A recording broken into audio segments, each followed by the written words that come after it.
Elizabeth Fenn, in her book Pox Americana, makes a compelling argument that the outbreak of smallpox in 1775 had a direct impact on the American Revolution. Fenn brings to light for many readers a devastating epidemic that most have never heard of.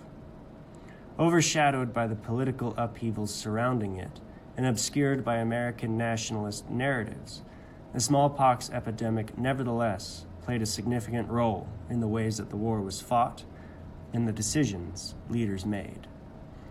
Fenn's book is quite novel and makes her argument stronger. Most books about American history hardly mention this epidemic.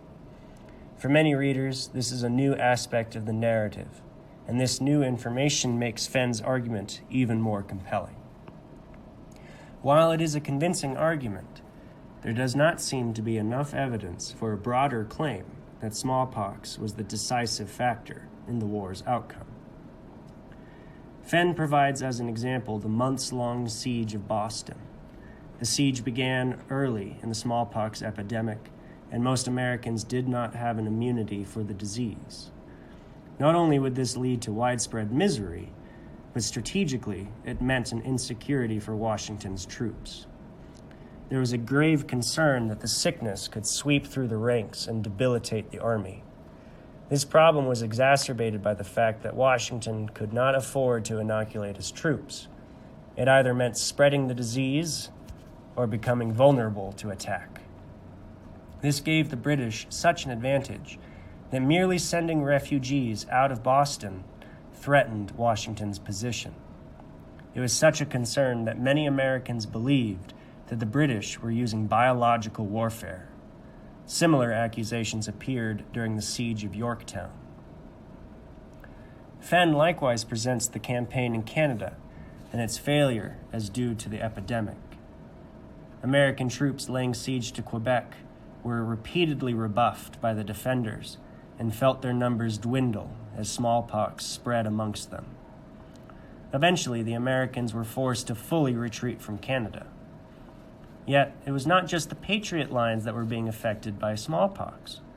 Fenn also notes the ways in which the British were weakened by the epidemic.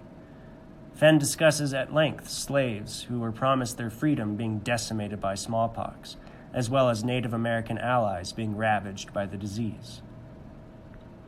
It is quite clear from Fenn's evidence that smallpox had a significant effect on the American Revolution, particularly on strategic decisions early on.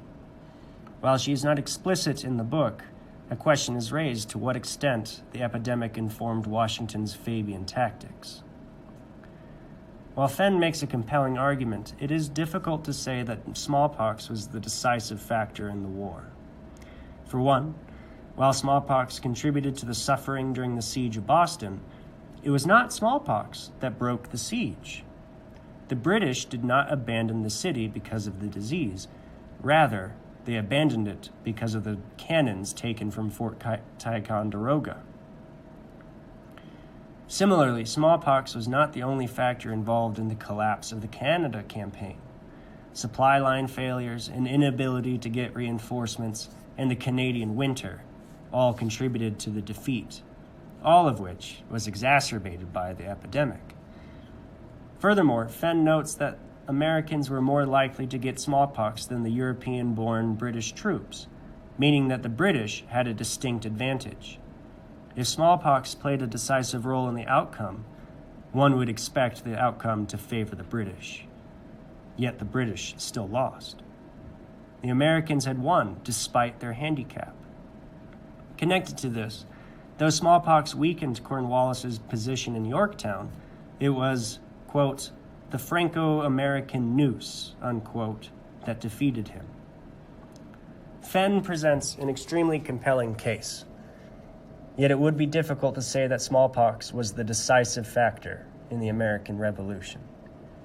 What can be said is that smallpox was a significant and often overlooked factor during the war, and that it informed much of the early strategy of the war.